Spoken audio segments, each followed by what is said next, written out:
Okay, so you want to take a deep dive into what's happening between Iran and Israel. Yeah, things are escalating pretty rapidly, and Mhm. we're going to break it all down for you. We're talking about dozens of missiles Right. fired directly from Iran into Israel. It's a major escalation, and it all seems to stem from the death of a Hezbollah leader. Yeah, and this is really important to understand. Yeah. This isn't just about this one incident, it's much deeper. It's really rooted in the entire Israel-Lebanon conflict with Okay. Hezbollah, which is a very powerful Iranian-backed group right at the center of everything. So paint a picture for us.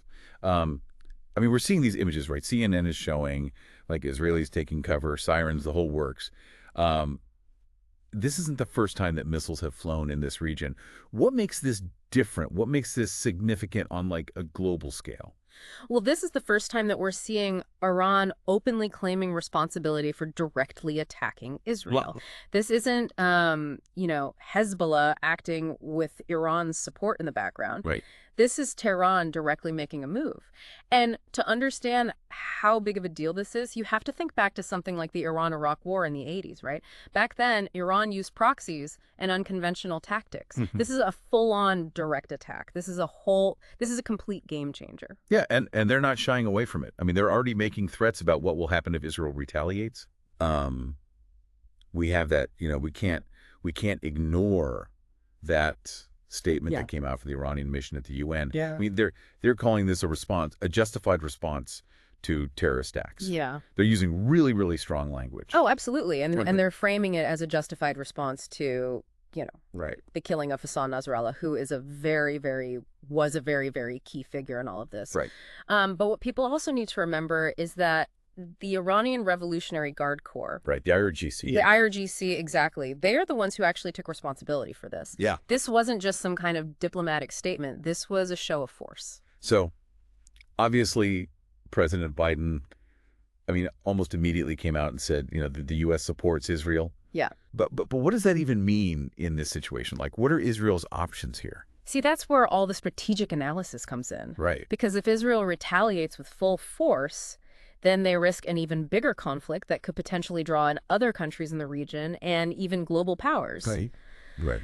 But on the other hand, if they don't respond forcefully enough, it could be perceived as weakness, and it could embolden Iran even further. It's such a tightrope walk It is. because they're damned if they do, damned if they don't, almost, Yeah, right? exactly. It's such a tough situation. So, I mean, we're seeing that this is complicated. There's a lot going on here. Yes. But why now? What do you think spurred Iran to escalate so dramatically? I mean, they're really going all in at this point. Like, why now? Well, some analysts think that this is actually a calculated gamble by Iran Okay. to test the resolve of the U.S. and its allies, especially considering, everything that's going on globally right now. Right. Others are arguing that this is all about Iran projecting strength and dominance in the region. And it's important to remember that Iran has been vying for regional influence for decades. This could be their way of saying, hey, we are still a force to be reckoned with. Yeah.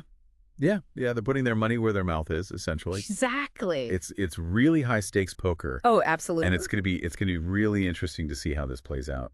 It's crucial to understand, though, that this isn't just about, missiles and statements and this and that. It's really about historical grievances and strategic calculations and these power dynamics in the region. Something else to keep an eye on What's that? is how other key players in the region, like Saudi Arabia, Turkey, how they react to all of this in the coming days. Yeah. Because even their silence could speak volumes. Absolutely. Absolutely. Well, It's a lot to unpack. it is, and Yeah. we'll definitely continue to follow this very, very closely. But for now, we're gonna have to leave it there. But thanks for taking this deep dive with us, and Of course. we'll be back again soon to break down whatever happens next because Oh, yeah. I have a feeling it's gonna be a lot. It's going to be big.